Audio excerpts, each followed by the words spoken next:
अस्सलाम वालेकुम, कैसे हैं आप सब। तो आज हम स्टार्ट करने जा रहे हैं एक्सरसाइज 11C का क्वेश्चन नंबर 2। तो मेरे पास ये थिंक न्यू सिलेबस मैथमेटिक्स की बुक 1 है और उसका ये चैप्टर नंबर 11 चल रहा है। मैंने इस चैप्टर के नेम से एक सेपरेट प्लेलिस्ट बनाई हुई है, उसका लिंक भी नीचे डिस्क्रिप्शन में दिया हुआ है, ताकि आप लोगों को इस चैप्टर से रिलेटेड तमाम सोल्यूशंस एक जगह पर आसानी से इसी प्लेलिस्ट में मिल सकें। इसके अलावा आपको डिस्क्रिप्शन में मेरे सोशल अकाउंट्स के लिंक यानी मेरी फेसबुक प्रोफाइल, मेरी इंस्टाग्राम प्रोफाइल और मेरा ईमेल आईडी भी मिल जाएगा। आप इन्हीं अकाउंट्स के थ्रू अपने क्वेश्चंस को, सजेशंस को मुझ तक भी पहुंचा सकते हैं। तो आइए स्टार्ट कर लेते हैं हम एक्सरसाइज 11C के क्वेश्चन नंबर 2 को। तो पहले हम स्टेटमेंट को रीड करें तो यहाँ पे लिखा हुआ है construct N isosceles triangle P Q R. तो आपसे कहा जा रहा है कि आपने एक आइसोसेलेस ट्राइंगल जिसका नाम पी क्यू आर होगा वो बनाकर दिखाना है। आइसोसेलेस ट्राइंगल ऐसे ट्राइंगल को बोलते हैं जिस ट्राइंगल की दो साइड्स की लेंथ एक जैसी होती है, इक्वल होती हैं। कोई भी ट्राइंगल अगर उसकी दो साइड्स की लेंथ एक जैसी हो उसी को जनरली आइसोसेलेस ट्राइंगल कहा जाता है। तो आपने एक आइसोसेलेस ट्राइंगल बनाकर दिखाना है जिसके तीन वर्टिसेस के जो नाम है वो ये होंगे, एक का पी, एक का क्यू, एक का आर। तो इसको हम बोलेंगे P Q R isosceles triangle. आगे भी वो उसके बारे में डिटेल्स बता रहे हैं कि ये जो आइसोसेलेस ट्राइंगल होगा सच दैट इसमें जो पी क्यू की लेंथ होगी वही पी आर की लेंथ होगी और ये दोनों के दोनों 10 सेंटीमीटर होंगे। यानी वो ये कह रहे हैं कि ये एक ऐसा आइसोसेलेस ट्राइंगल होगा जिसकी दो साइड्स की लेंथ जाहिर बात है इक्वल होनी चाहिए थी, तो वो उन्होंने यहाँ पे बता दिया है वो पी क्यू की और पी आर की इक्वल होंगी और वो दोनों की दोनों 10 सेंटीमीटर होंगी। यानी ये दो साइड्स की लेंथ इक्वल है और ये आपको बता भी दी गई है वो कितनी है, 10 सेंटीमीटर। और आगे आपको तीसरी साइड की लेंथ बताई जा रही है जो कि है क्यू आर, वो कितनी होगी, 9 सेंटीमीटर। यानी इस क्वेश्चन में आपको ट्राइंगल की तीनों साइड्स गिवन है, एक 9 सेंटीमीटर और दो सेम साइड्स जो कि हैं 10 सेंटीमीटर। अब आपने क्या करना है, आपने मेजर करके दिखाना है and write down the size of Q P R.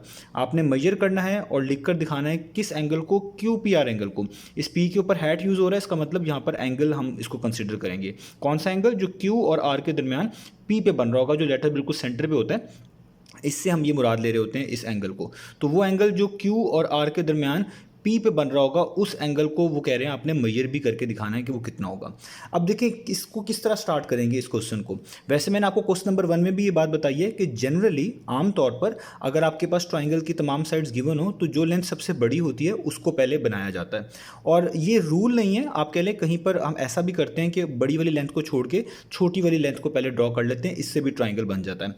तो आपने सिनेरियो भी देखना है कि अगर आप जो सबसे पहले लेंथ बनाना चाह रहे हैं, अगर वो आप बड़ी वाली पहले बना लेते हैं या छोटी लेंथ बड़े बना लेते हैं, तो उससे आपके ट्राइंगल पे क्या फ़र्क आएगा, उसको बनाने में कितनी आसानी या मुश्किल होगी, उस लिहाज से भी सिलेक्ट कर सकते हैं। तो ये अल्टरनेटिवली यूज़ होता है। जनरली ज़्यादातर बड़ी लेंथ्स को पहले बनाते हैं और छोटी को बाद में, लेकिन अगर ऐसा ना भी कहीं पे मुमकिन हो तो आप छोटी लेंथ को भी पहले बना सकते हैं, उससे भी चीज़ें मैनेज हो जाती हैं। अब यहाँ पे क्योंकि आइसोसेलेस ट्राइंगल बनाना है और उसकी दो साइड्स की लेंथ 10 सेंटीमीटर है, तो अगर मैं आप देखें इसको पहले बना लूँगा तो थोड़ा सा मुझे ट्राइंगल को बनाते वक्त दिक्कत आएगी और ट्राइंगल थोड़ा श्रिंक बनेगा, क्योंकि जो अगली साइड है वो थोड़ी सी उससे छोटी है।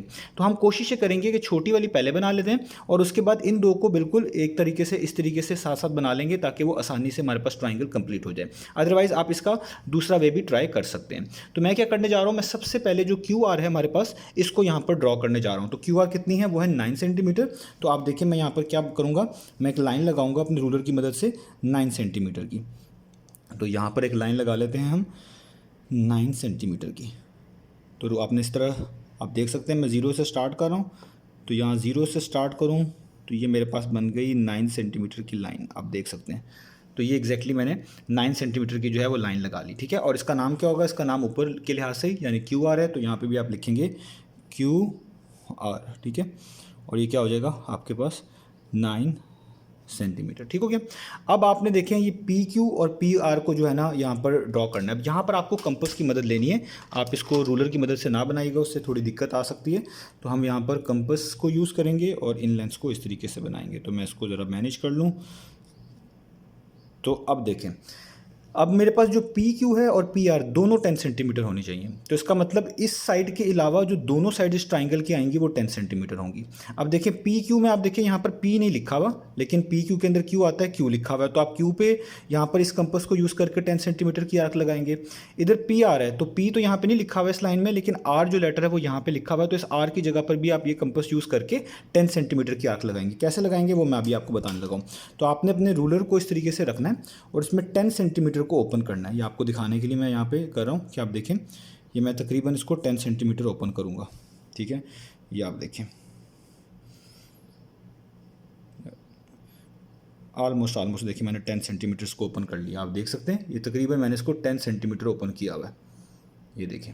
ये पूरा 10 सेंटीमीटर मैंने इसको ओपन किया हुआ है। तो अब आपने, क्योंकि क्यू पे भी इतनी ही आर्क लगानी है, आर पे भी रखनी है, तो आप किसी से भी पहले स्टार्ट कर सकते हैं। तो मैं पहले आर पे से स्टार्ट कर रहा हूँ। तो बिल्कुल आर जहाँ पे ख़त्म हो रहा है, जहाँ पे आर लिखा हुआ है, लाइन ख़त्म हो रही है, वहाँ पे इस तरह रखूँगा और एक आर्क इस तरीके से लगा दूँगा। ठीक है, अब इसी तरीके से मैंने इसको बिल्कुल चेंज नहीं किया, वैसे ही 10 सेंटीमीटर रखा हुआ, क्योंकि दोनों ही लेंथ आपके पास 10 सेंटीमीटर की हैं।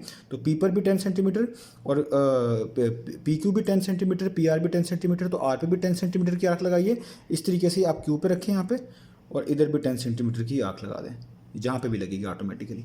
अब देखिए ये मैंने आर्क लगा दी।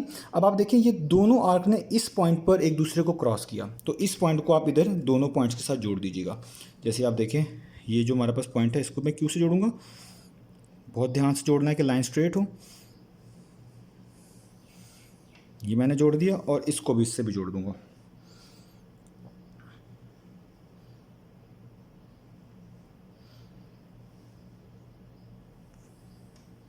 ये देखिए मैंने जोड़ दिया। तो अगर ये पॉइंट क्यू था, ये पॉइंट आर था, तो कौन सा पॉइंट बच गया? जाहिर बात है बच गया पी, क्योंकि क्यू आर तो आगे, क्यू आर आगे, सिर्फ पी बचा। तो इसका मतलब जहाँ पे ये दोनों लाइंस ने एक दूसरे को टच किया था, दोनों साइड ने, वो कौन सा पॉइंट है? वो पी। तो मैंने यहाँ पे क्या लिख दिया? पी। तो देखिए हमारा ये आइसोसेलेस ट्राइंगल बन चुका है। तो ये वाली साइड की जो लेंथ है ये भी कितनी है? 10 सेंटीमीटर। ये वाली भी कितनी है?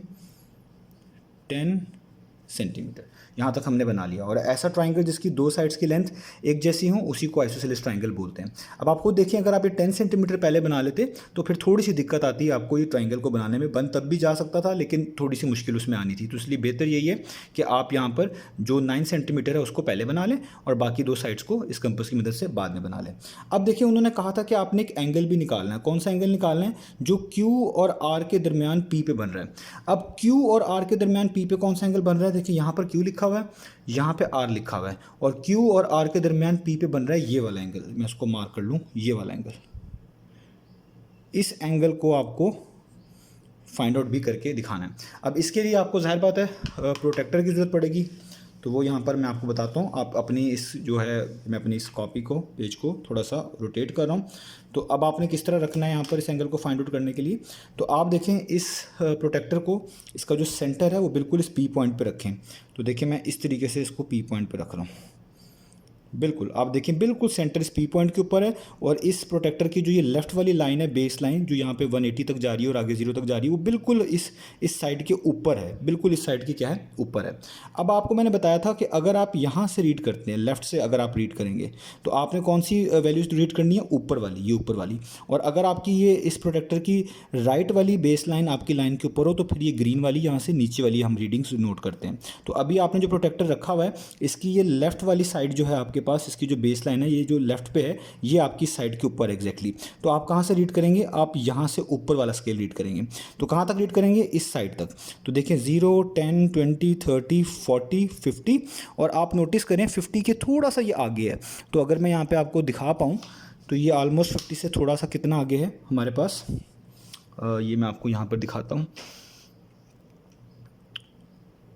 2 मिनट, इसको हम यहाँ पे मैनेज कर लेते हैं। तो ये कितना है हमारे पास? ये ऑलमोस्ट है 50।